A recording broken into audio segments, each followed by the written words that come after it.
Pozdravljeni, moje ime je Igor Harp in danes gostim igralca in pevca Klemena Slakonjo, ki nas je letos zastopal v Baslu na Euroviziji. Klemen je znan televizijski voditelj, igralec in zadnja leta vse pogosteje tudi pevec, mednarodno slavo pa si je prislužil z YouTube videi, ki so jih videli milijoni. Ravnokar je zdal ploščo Golden Hour in za jesen pripravlja turnejo. Klemen Slakonja, dobrodošli v Spodcastu. Dober dan.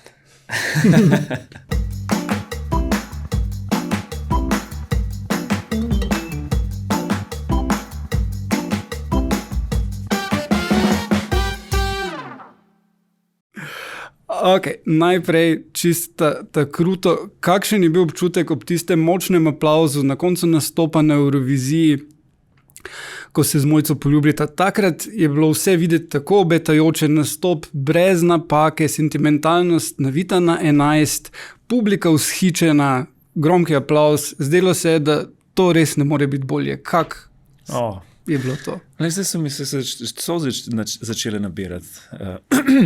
Ja, občutek je bil, kot da imamo to. Tak občutek je bil, kamen se mi odvalil od srca, prišlo je se skupaj čez, štriki, ne vem, sem moral preveriti, ali so se videli v kadru ali ne, to me je skrbel, niso se, občutek je bil res, naredili smo vse, kar smo lahko in lahko smo mirni, da gremo v finale. Ampak realnost je pač drugačna, ne? In potem v bistvu je zelo tak nenavaden občutek, ko po 6 mesecih intenzivnega ukvarjanja z Eurovizijo, promocije in vsega, kar gre zraven, tam obsediš, ne? In je kar vsega konc. In pa to, to je bilo to. Hvala lepa, čau, adijo, lahko noč. Predvsem naslednji dan je pol malo tako težko bilo, ampak ko sem si ogledal drugi polfinale in ko sem odaleč iz dvorane videl, pač, kako so vsi ostali tudi bili v isti situaciji, mi je bilo nekako lažje. No, sem jih lahko začutil, razumel, smo se tudi z njimi skupaj pogovarjali. In celjenje se je počasi začelo. Ne. Me pa je razsul me je, ampak to je pač normalen proces, ko se v neki vržeš 1000%, pa potem ne gre tako daleč, kot bi si želel. Ne? No, ampak vseeno, končni rezultat je bil 13. mesto, zlata sredina. Mislim, ni tisto, kar pač človek pričakuje, ko se nečesa loti, ampak vseeno pa ob taki konkurenci, milijonih gledalcev in vseh, ki so investirani v to, ni slab. Ne? Vedno je na tisoče enih dejavnikov tukaj in pač glede na to, da je tudi zmagovalec iz Avstrije z balado slavil, je tu bila neka pametna odločitev, da je bil to trend. Kaj pa misliš, da so bili drugi taki? Ne, mislim, da je balada na nek način pri JJ-ju, ampak po drugi strani pa se na koncu pri pesmi zgodi nekaj povsem eurovizijskega. To, da je pol totalen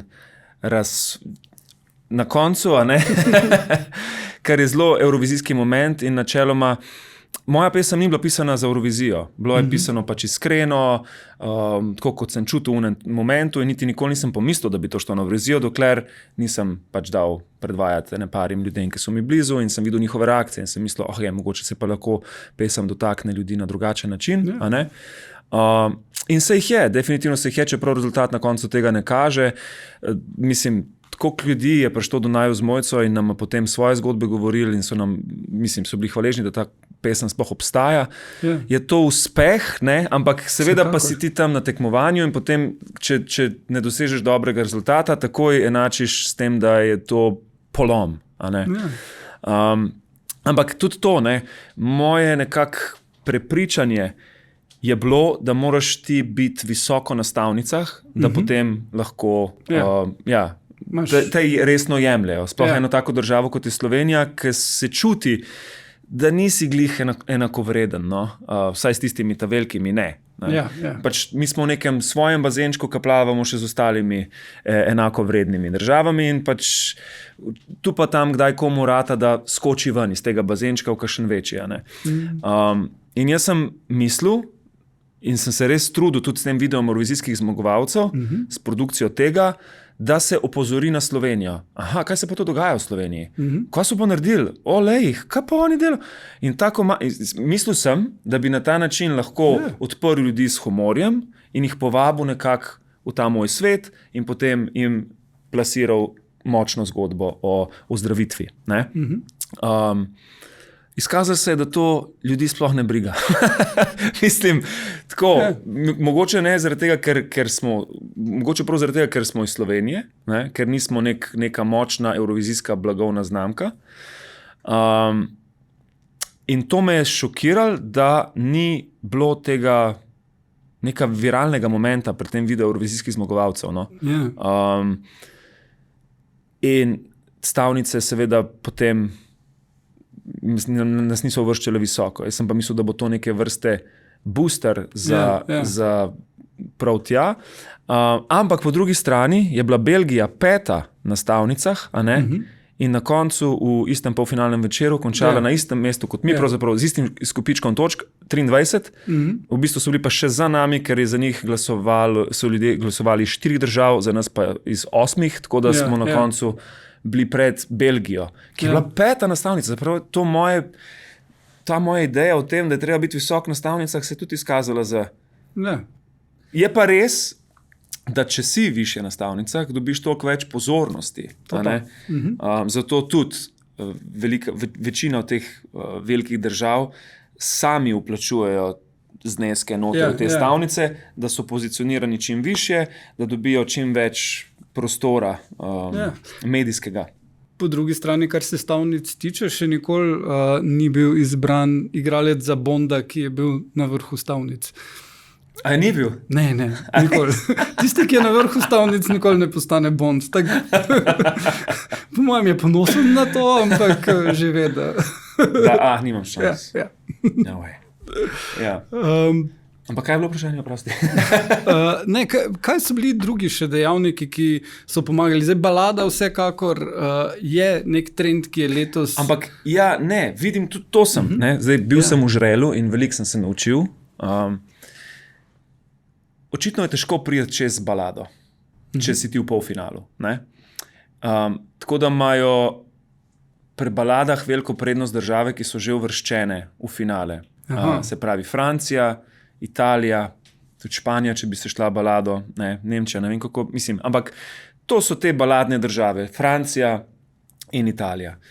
Vse ostale balade, ne vem, kaj se mora zgoditi, da se mora človek obrniti na glavo, ali ne vem kaj, da se to posluša. Mi smo res probali z nekim vizualnim učinkom, tudi nekaj, kar sploh še ni bilo videno na Euroviziji, pač izstopati, in tudi to je na nek način ostalo neopaženo. Seveda je odvisno tudi od koktejla držav, v katere si vržen ti v polfinalnem večeru, ker samo v polfinalu lahko glasujejo samo tiste države, ki so tam. Ki so tam. In samo ljudstvo, se pravi, ni več glasov žiri, zadnje 3 leta mislim, da ali bi bilo kaj drugače, bi bile žirije, nikoli ne bomo vedeli, ampak dejstvo pa je, da smo največ točk, kar smo jih dobili od San Marina, 8 točk, se pravi, so nas dali v San Marino na 3. mesto. San Marino pa je edini, ki ima žirijo, zaradi tega, ker ima isto telefonsko številko kot Italija in pa ne morejo razločiti, od kje prihajajo glasovi. Zato imajo oni žirijo, ki nas je dala na 3. mesto. Ena izmed delegacij me tudi ustavila na dan nastopa in so mi povedali, da me njihova žirija dala na 1. mesto. Tako da, zdaj, kaj bi bilo, če bi bilo? Ni tako, ne? Ni.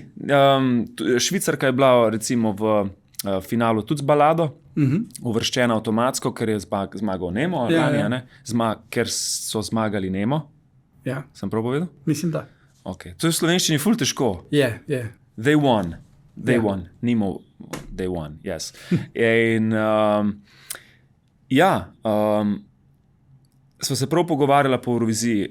Ona je dobila pač, mislim, po številu glasov od žirije je bila na 2. mestu, od ljudi pa ni dobila niti ene same točke. Tako da, sem mi po nastopu čestitev in mi rekla, ne vem, če bi prišla naprej, če bi bila v polfinalu. Ampak se tudi to z žirijami in glasovi ljudstva, Jaz bi rekel, da najbolj evrovizijski pop komad, ki smo ga imeli v Sloveniji, ne, je Silvija od Magnifica, ki ni bil uvrščen, ker ga je Vili Resnik je takrat dobil več glasov. Takrat so ga bogovi slišali. Ja, in to potem so ga nehali poslušati. Ampak vseeno Magnificov komad je danes, razen ljudi, ki se spomnimo te Eurovizije, nihče več ne ve za Resnikov Naj bogovi slišijo. Ni to nek hit, ki bi ostal. Medtem ko Silvija daš, kjerkoli jo predvajaš, ljudje bodo poznali komad, bodo zraven začeli prepevati, ker je pač zimzelen. Tako. In definitivno bi imel večje možnosti, če bi šel na Eurovizijo, kot ga je imel Resnik. Ne? Verjetno. Nikoli ne bomo vedeli. Zdaj, ker takrat, mislim, ful odvisno, no? V kakšnem stanju je takrat eurovizijska publika. Ker trenutno, recimo, se mi zdi, da trend je v tem, da vsi radi poslušajo pesmi v maternem jeziku. Se pravi, angleške pesmi so nekako odpadale letos. Pač nismo prišli v finale z angleščino, ker meni se je zdelo, da pač ta pesem mora biti v angleščini, ker nisem pisal niti v slovenščini, ampak zdelo se mi je logično, da se bo več ljudi z njo povezalo, če bo v angleščini, kot če bi pel nekaj v slovenščini, kar ne bi noben razumel, zakaj se gre. Zdelo se mi je pomembno, da se ta zgodba jasno predstavi. Zato, ker na EMI, recimo, po ogledu raznih teh videov, v katerem so imeli ljudi reakcije na moj nastop, so bili, oni so mislili, da gre za pesem o mojem otroku, ki umira. In to je kar velika razlika, če je pesem o umirajočem otroku ali pa o ženski, ki premaga bolezen, ki ji rečejo, da je neozdravljiva. Tako da zato se mi zdelo nujno pokazati, da gre za to točno specifično žensko in jo na koncu tudi imeti na odru.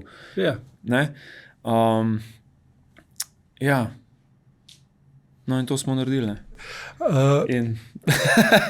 Če smo pokazali. Če smo pri predstavi na odru, koliko naporno je pet in biti obrnjen na glavo, kak trening rabiš, da to skozi spraviš, sploh da uspeš, da ti pljuča in govorni avtomat normalno delujejo, medtem ko ti pač kri nabija v glavo. Ja, se to, ne. Treba se navaditi na ta občutek, tako da sem jaz res vsak dan se postavljal na glavo, delal stojo ob steni, pet v tej poziciji nisem preveč poskušal, ker je drugačna razporeditev sil. Se pravi, tlele je vse napeto in potem trpijo glasilke. Tako da je drugačen občutek, kot če se ti na štrikih okrog obrneš in v bistvu dol visiš brez te sile, ki jo moraš držati. Je pa nekaj, na kar se je treba navaditi. Tako da imeli smo veliko enih vaj skupaj z Filipom Kržišnikom in Blažem, ki sta pač poskrbela za dvig, Blaž Slanič, in s plesalcema Maticem Zadrovcem in Miho Furlanom in koreografom Erikom Bukovnikom in režiserjem Necom Levstikom, da sem že na EMI dobil ta občutek, ampak se mi zdi, šele po EMI sem pa še toliko bolj se vrgel v to, da te nič ne preseneti, ko visiš dol, da si navajen in da pač mirno, sproščeno to odpoješ, ne da se nekaj napenjaš. To je bil moj cilj. Mogoče na EMI mi še ni tako zelo dobro uspel, pa takrat se mi zdi, da sem bil še veliko bolj nervozen na sami EMI, kot potem na Eurovizijskem odru. Vse je nervoza prisotna, ampak nekako se zdi, kot da je vse veliko bolj pripravljeno, zvadeno in da so stvari varne. Ker pred EMO se je zgodilo prav tako, da na zadnji vaji pred oddajo se je zgodilo, da ne vem, ali sem pol koraka premalo stopil naprej in ko sem se obrnil, so se štriki zapletli, se pravi, obrniti se sploh nisem mogel. In pol ti nabija v glavi, kaj pa če se to zgodi med EMO? Pa še v bistvu od cele vznemirenosti od prejšnjega večera, od generalke, sem tisti večer pred EMO spal 1 uro po noč in pol imaš tak občutek, kaj zdaj. Pred Eurovizijo po generalki sem spal 4 ure, tako da sem se počutil čist svežga že. Ni lahko, smo se pa potrudili, da pač, veliko enih vaj je šlo v to. Veliko je truda šlo tudi v tole video, ki ste ga naredili ta kolaž, vse zmagovalci tisočletja. Koliko je pač nek gimmick, ste rekli, da bi bil fajn? Kako je prišlo do tega in kako je bil potem, kakšna je bila reakcija? So tudi zagotovo videli ta video, tudi nekateri od nastopajočih. Ja. Kako so se oni odzvali? Mislim, odziv je bil super, ne? Ideja, kako je prišlo do tega, je bilo pa tako, da ko smo delali 2020 EMO, na zadnje, ko sem jo vodil, smo naredili takrat imitacije vseh slovenskih predstavnikov do takrat, a ne, pred blue screenom takrat, in smo potem to dodali na oder, da je izgledalo, kot da se dogaja v živo v oddaji. In takrat se mi je porodila ideja, da kaj pa enkrat, če bi šel na Eurovizijo, da bi pa takrat naredil vse eurovizijske zmagovalce. In zdaj, ko sem se odločil za to pot, sem rekel, nič. Grem 100% noter, se vržem na glavo, kot že toliko krat do zdaj, pač magar, če si zlomim vrat, kot že toliko krat do zdaj. In smo rekli, sem rekel, dajmo to narediti. Nate Slevstik, režiser, je potem tudi nabral, skupaj sva nabrala ekipo, vse skupaj splanirala potem, in po enih 2 mesecih priprav smo potem to v 4 dneh posneli v studiu Viba, ki sem ga najel od jutra do večera.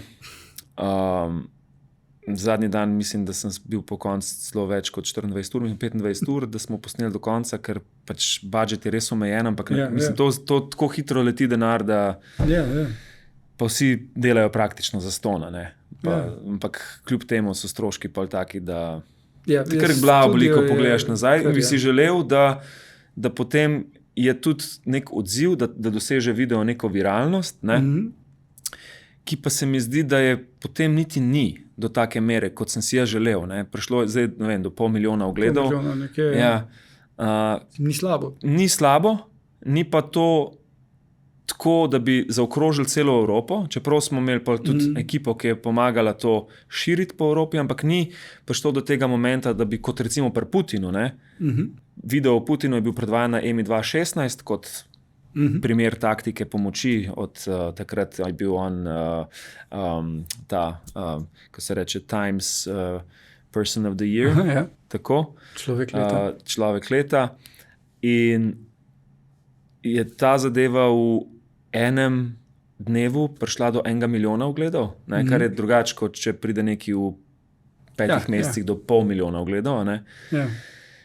Ker takrat so potem prišli intervjuji za BBC, Reuters. In nekako sem si obetal, da bi se kaj podobnega znalo zgoditi tudi v tem primeru. Ne? Ampak mislim, da kar je bila največja zavora, da bi se to res zgodilo, je bil potem ta blackface škandal. Ko so me obtožili, da sem z imitacijo Davea Bentona pač naredil rasističen blackface. To je bila situacija, jaz sem zelo razmišljal, kaj narediti. Ker če se ti odločiš narediti vse zmagovalce Eurovizije v tem tisočletju, potem ne moreš mimo dejstva, da je leta 2001 zmagal prvi temnopolti človek, Dave Benton. Če ga predstaviš kot belopoltega, je narobe.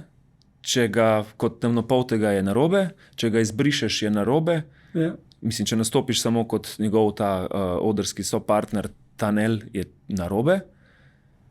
Ampak na koncu sem se odločil, da se z neko masko, ki ni posmehljiva, ni žaljiva, ampak je samo približek njemu, tako kot so bile vse ostale, a ne? Da je to še najbolj naravna pot. Zdaj na srečo se je Dave Benton s tem strinjal, obstaja pa veliko ljudi, ki pač tega ne požrejo. Ne? Dolga zgodovina rasizma v mnogih državah, s čimer mi osebno nimamo izkušenj. Tako da razumem to problematiko. Tudi iz tega sem se zelo previdno tega lotil, ampak na koncu se mi zdi, da je bila to glavna blokada, da video ni šel naprej. Da je nek madež, ki onemogoča, da se to širi dalje, ker je s tem videom nekaj narobe. Pa čeprav Dave Benton ne misli, da ni bil žaljen, ne? In čeprav v bistvu ni bilo tukaj norčevanje iz temnopoltih. Ne? Ja, seveda. Kar je v bistvu namen blackfacea. Zdaj pa, a je to blackface, samo če si daš pač gor temen puder, ali je blackface delanje norce. Mislim, veliko stvari mečemo v isti koš in takoj obsojamo, ne, človeka, ali pa nasploh nekaj, kar je narejeno dobro namerno, ampak ne gleda se konteksta. Ampak v bistvu je stvar pri tem, da ne glede na namen, s katerim nekaj narediš, je pomemben odziv skupine, ki bi lahko bila s tem prizadeta. Ne pa tvoj namen. Ne? Tako, ampak prizadeti so predvsem belopolti. To je tleje. To sem občutil, predvsem so se belopolti bolj glasno zgražali. Glasno zgražali, medtem ko sem temnopolti govoril, da to ni blackface. Ampak seveda se potem tudi ne posluša teh temnopoltih, ampak se posluša one belopolti, ki pravi, da to je, kar je spet, a ni to malo rasistično? Ampak odprla se je pomembna debata, se mi zdi, za tem, ker v današnjem času je včasih že kaj mal preveč, se pazi, na kaj je prav, pa kaj je narobe. Ampak definitivno pomembna debata in dajmo se o tem pogovarjati. Jaz sem pač, kar sem zaenkrat naredil, je pač dal stran tale del, da ne bi del imitacije Bentona, da ne bi spodbujal še dodatnih nekih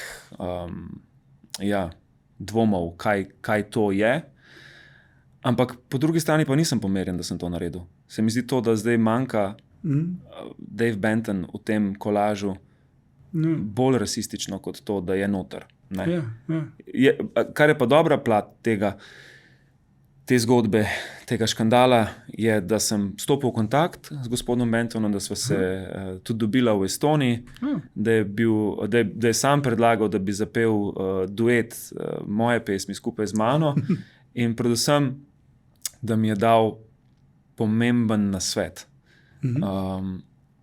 Mislim, tako ko sva bila tam v Talinu, mi je rekel, da ima občutek, da so se morala dobiti, da je to prav namen, da sem jaz prišel tja k njemu, da mi pove, da nikoli ne smemo obupati.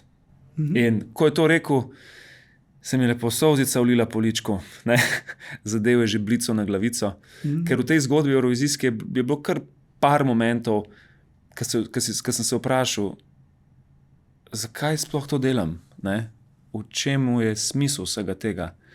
Ker je veliko enih res polen, ki jih dobiš na tej poti, ampak na koncu, ko vidiš, kljub temu, če rezultata ni, ampak ko vidiš, kako ljudje prihajajo do tebe in delijo s tabo njihove zgodbe in so ti hvaležni za to, da si naredil to pesem, potem je namen že dosežen.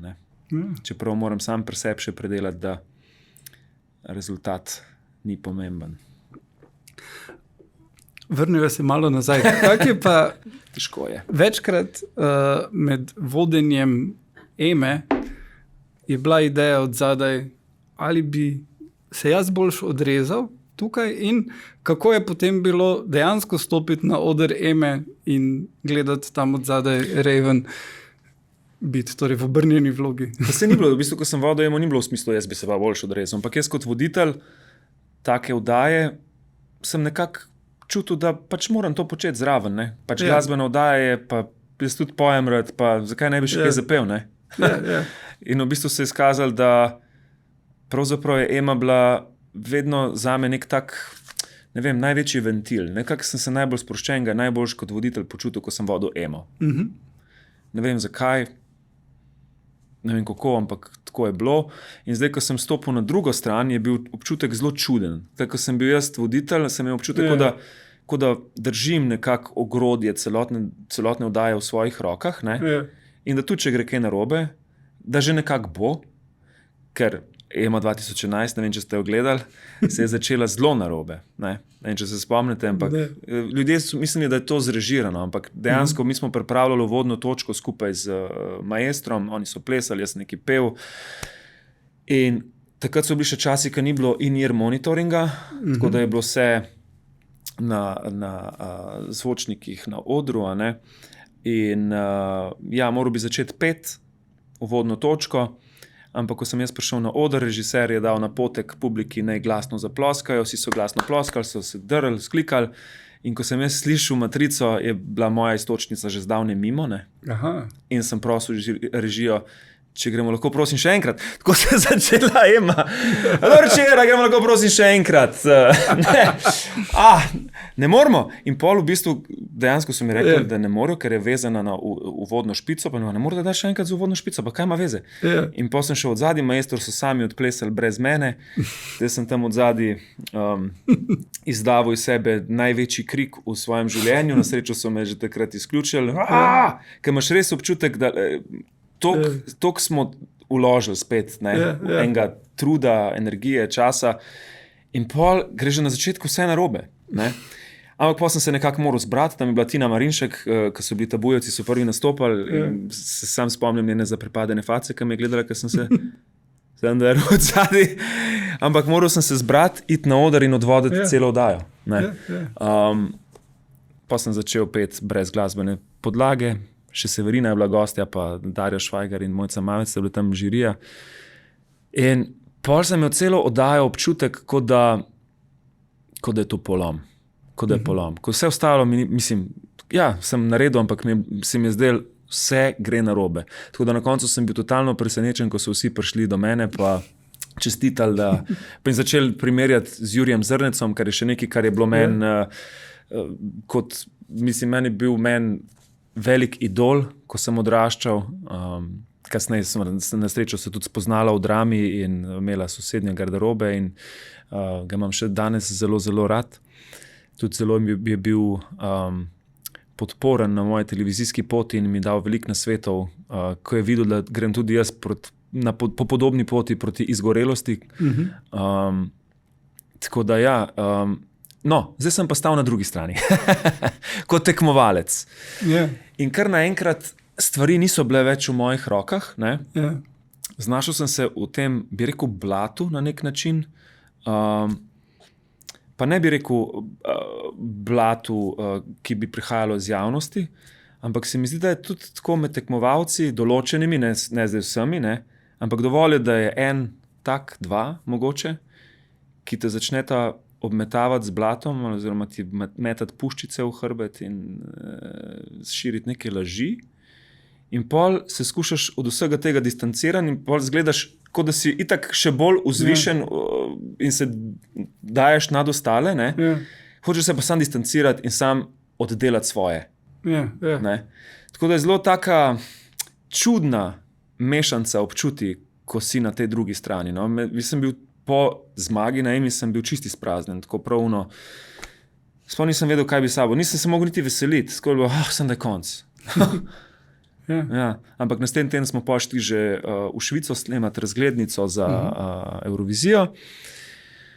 Leteli smo v Cirih in smo šli polo neke, pač v Alpe smo šli in je bilo krasno. To je bilo pa, se mi zdi, da en dan, ko sem si pa vzel vse na off, izključil sem telefon, ker itak je tam pač v Švici ta naročnina ful draga in pol nisem niti jemal in sem rekel, klinc. In sem bil res na off in sem se dan počutil, prvič sem začutil, da sem zmagal sploh Emo, tako prav teden dni kasneje. Lepo je bilo. Te videi, prej sva že omenila Putina, so dosegli gledanost, s katerimi se nihče v Sloveniji ne more primerjati. Putin, Angela Merkel, Donald Trump pa Melania. Meni je najljubših. Melania je najljubša? Ja, mislim. Thank you very much. Moja hčerka konstantno potem sevnca. A res? Ja, čist. In pač milijoni in milijoni ogledov. Zdaj me pa zanima, kako se to v bistvu pretvori v evre. Ker spomnim se, da takrat je bilo, da to se ne izide čist. Kak je pa zdaj z leti? Je to neki denar, ki potem še prihaja sproti? Ne. Ne izide se. Glede na vložek, pač to nikoli ni povrnjeno. Mislim, je pa res, da je moj vložek zelo velik, ker pač, ko enkrat zastaviš video na takem nivoju, kot je bil Putin, je zelo težko iti v neki manj kot to. Pol hočeš več in pol narediš video, kot je Trump, ker je pač še toliko več bilo vsega. In pol mislim, prav bedno je delati nekaj manj kot to. No? Ja. To jemlješ skoraj kot poraz. Ne? Hkrati pa veš, da to, kar vlagaš noter, se pol z YouTubeom kot takim ne povrne. Se pravi, to se ne gleda število ogledov, ko ti dobiš ta denar. Ne? Gleda se število monetiziranih ogledov, kar pomeni, da to so tisti ogledi, ki ljudje kliknejo reklamo, ko se ti pojavi, ali pa pustijo, da se reklama odvrti. Ja. Če daš ti skip ad, pač človek, ki je objavil video, ne dobi nič. Ne? In to je tudi odvisno, v kateri državi se potem ta video vrti. Če je to v Sloveniji, je to veliko manj kot recimo v Ameriki, ker manj oglašujejo. Manj se vlaga v oglaševanje, manj denarja je noter v tem, vloženega. In temu primerno tudi manjši izkupiček od enega monetiziranega ogleda. Tukaj govorimo o 0,0001 evra na en monetiziran ogled, tako da težko, zelo težko se to potem... To pri 5 milijonih ne pomeni 5 milijonov evrov. Niti slučajno. Jaz sem pa tudi najprej to mislil, zato sem se tako vzneseno lotil tega projekta, pa, da se bo pač nekako obrnilo to, ampak pol vidiš, ko si enkrat dejansko noter, da to ne gre tako. In me pa zabavajo te razni članki, ki govorijo o tem, kakšen milijonar sem postal po teh ogledih, brez da ljudje karkoli preverijo. Super bi bilo, želel bi si. Nič ne imel proti, če bi bil milijonar.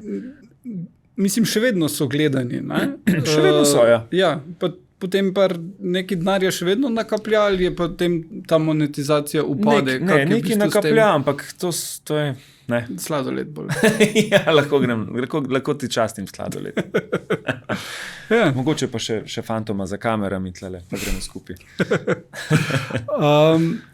Zdaj, priložnost za intervju je bila nova plošča, prva plošča. Trenutno samo v digitalni obliki, zdaj v fizični obliki plošča kot plošča, bo jeseni. Bo jeseni, ko bodo koncerti, ja. In je celoti narejena v angleščini. Kaj je v bistvu spodbudilo k ustvarjanju, pa tudi tem, da je vse v angleščini? Nekako, zdaj vsi ti videi imitacije, zadnja leta, ko sem se jih loteval, pač so bili v angleščini, ker sem delal te svetovne ikone.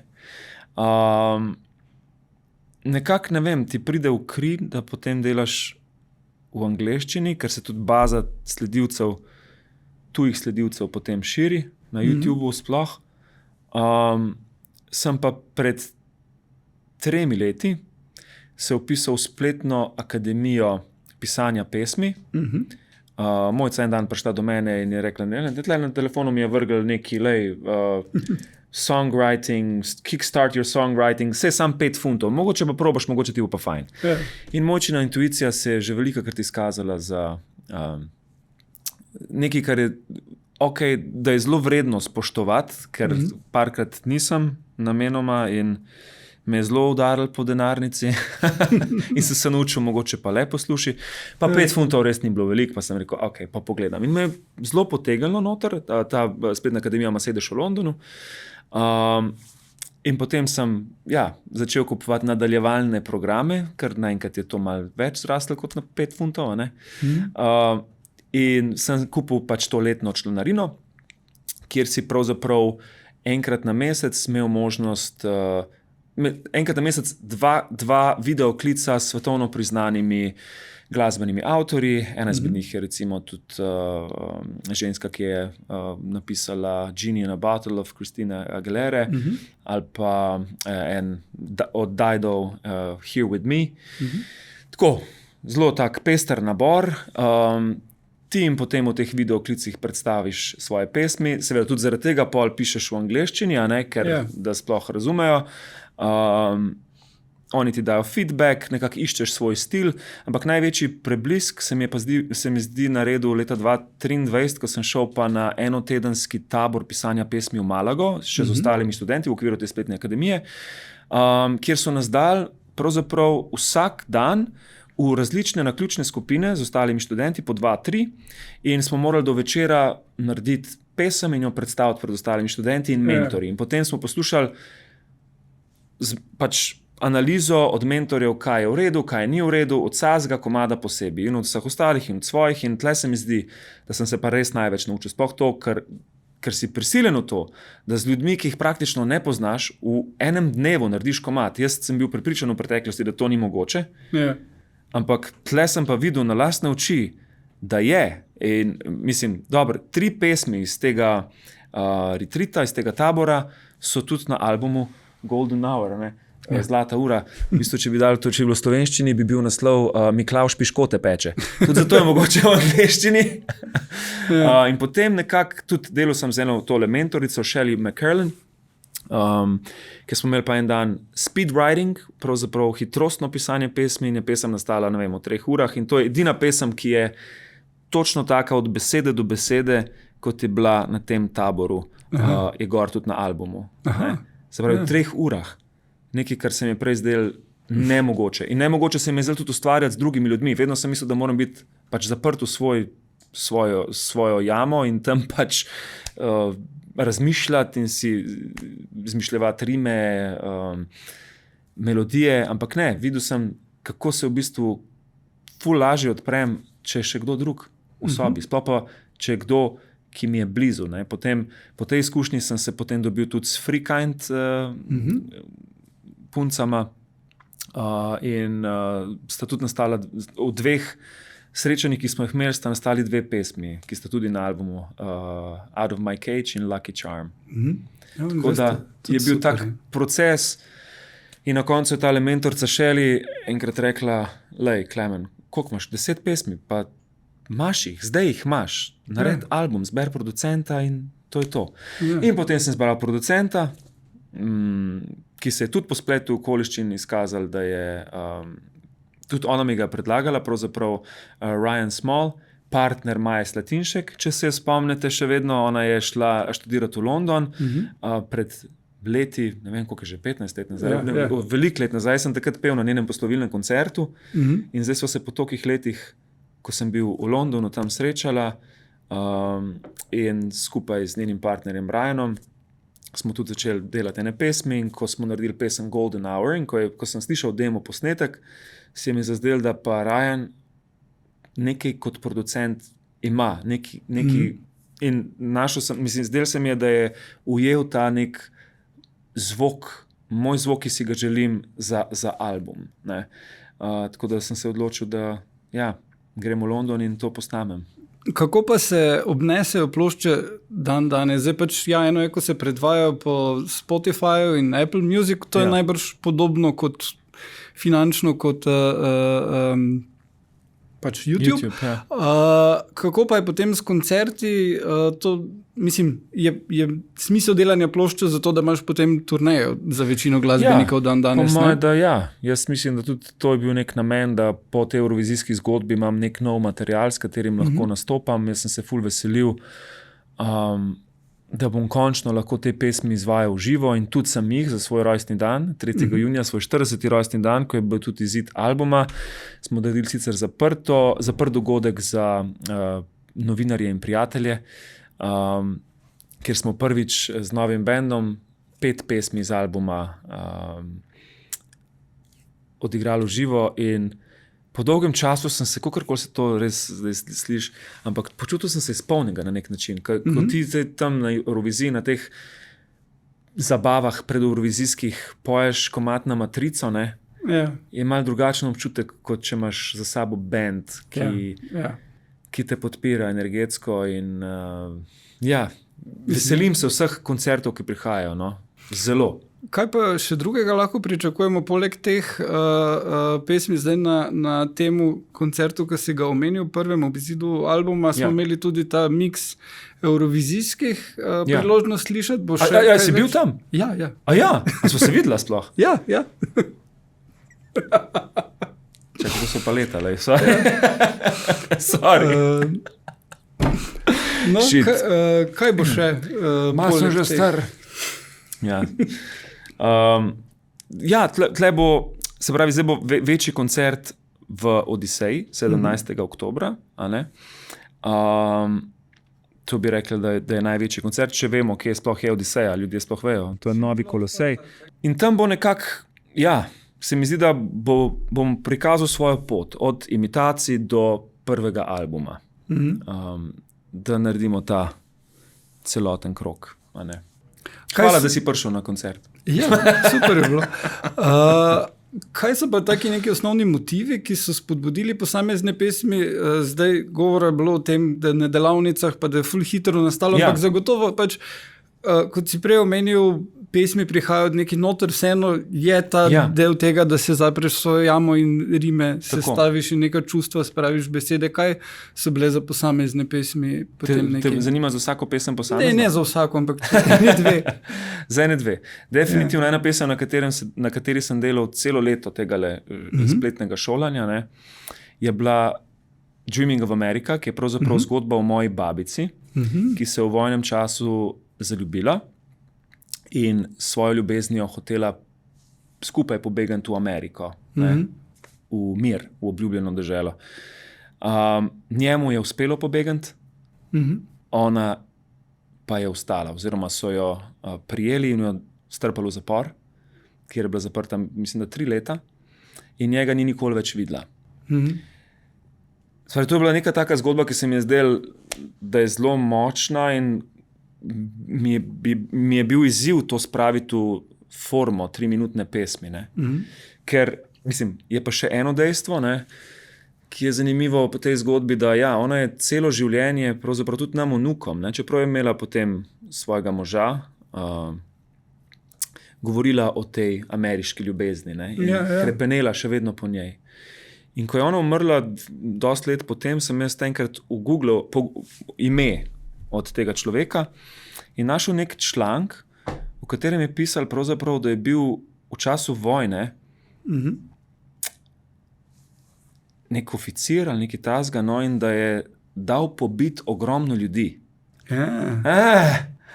Se pravi, ona je krepenela po ljubezni do nekega človeka, ki ga v bistvu sploh ni poznala. Tako da zdaj se mi je pomembno to nekako spraviti v 3 minute in pol dolgo pesem.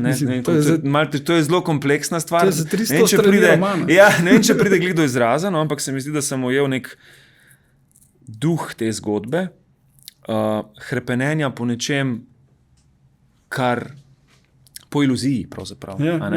Ker na neke vrste se tudi jaz poistovetim, ker je to pač osebni album, Dreaming of America, kot otrok, mogoče prav zaradi babice in prav zaradi tega mainstreama, ki ga imamo, hrepenim po Ameriki, ampak a je to samo iluzija? Pol pa je naslednja pesem Running Out of Fuel, ki pa govori o ljubezni, ki je tukaj in zdaj med dvema človekoma, ki se najdeta, ampak živita skupaj, pa kar naenkrat ta ljubezen nekako izpuhteva in je ni zaradi vsakodnevnih stvari, ki ju oddaljuje. Tako da je kot to neka protivtež temu hrepenenju moje babice, po nečem, česar ni, nekaj imaš, pa pravzaprav nimaš. Tudi.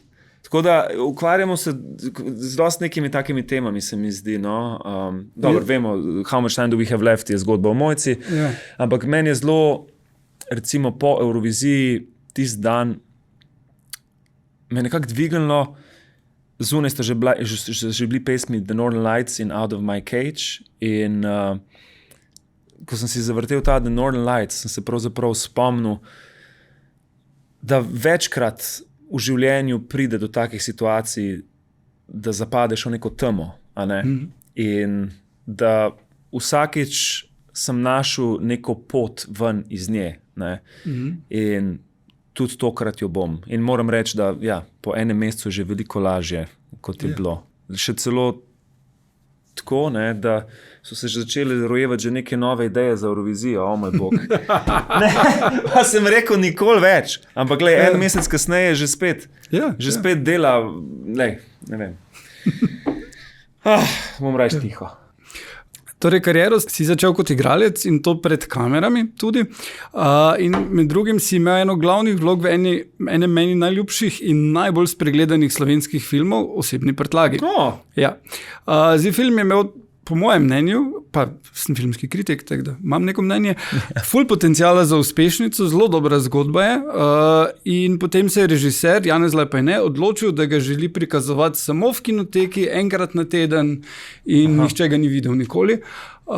Kakšen je bil občutek ob tem, da pač toliko vložiš v eno zadevo, ki ima nek potencial, ki ima umetniško kvaliteto, ima komercialne pač zasnove, pač to štorijo, odličen tak thriller je, ne? In potem nihče ne vidi tega, ker se je režiser odločil, da Kolosej publika ni vredna tega filma. To sem pozabil. Aha, okay. Sem mislil, da je vsem več ljudi videli to. Prav tako je bilo, ali kaj? To je škoda, res. V bistvu, on je svoj prejšnji film, njegov prejšnji film je bil predvajan v Koloseju in je šel enkrat pogledati, in publika jedla kokic in ni spoštovala umetnosti, in potem se je odločil, da bo film prikazovan samo enkrat na teden v kinoteki, in to je bilo to, dejansko se je dalo film videti. Ne vem, 2 meseca, enkrat na teden in pač nihče ni vedel tega, niti ni bilo plakatov, nič. Škoda, laj bi bilo v Koloseju, pa bi vsaj kokice prepovedali. Radi bi se prepovedali nos kokic. Mislim, a se spomniš tega filma, kak je bil, si ti menil, da ima ta film nek komercialni potencial? Da ima potencial nasploh. Mislim, to je bila tako moja prva in pravzaprav edina filmska vloga. Ja. Ker potem, kasneje sem sicer dobil neke ponudbe, ampak se mi zdi, ali me sam scenarij navdušil, ali pa sem glih takrat imel tudi kaj z drugimi projekti in se nekako nismo srečali. Takrat sem itak vse gledal z velikimi očmi. Itak sem to vlogo dobil še, ko sem bil na akademiji. Neverjetna igralska zasedba. Tako da, že to sam, da sem bil zraven, se meni zdel, wow, I'm in heaven. Ampak je pa škoda, tega to pa nisem niti ozavestil, da ni bilo tako predvajano. Super, mislim, super film je o tem zapletu, umoru, družinskih razmerah, vseeno, tako Skandinavci, če bi to naredili, bi cel svet videl ta film, ne? Mogoče pa še bo. Mogoče. Če smo se vsi, ki spremljamo tvojo kariero, kaj naučili, je to, da vedno znova presenetiš. Za jesen je napovedana turneja in plošča. Ali lahko razkriješ, kaj še drugega lahko pričakujem? Kaj pripravljaš? Kaj se kuha? Pa v bistvu je to zaenkrat, bi rekel, to. Ni drugih nekih presenečenj. Zdaj sem leta v bistvu pravzaprav živo za ta projekt, da so se si te pesmi napisale, da je album zdaj zunaj. Zdaj si pa res želim v živo to izvajati. Upam, da se vse izide po načrtih in da se bomo videli 17. oktobra v Odiseji. Pa mogoče lahko pride osebna predlaga tudi zdaj v Odisejo. Ni več Kolosej? Ja. Mislim, odvisno, kako se Lapajne odloči, ker mislim, da ima on pravico se odločiti. Ga bomo poklicali, pa vprašali. Klemen Slakonja, hvala za obisk v podcastu in veliko uspeha na turneji. Z veseljem. Hvala lepa. Nasvidenje.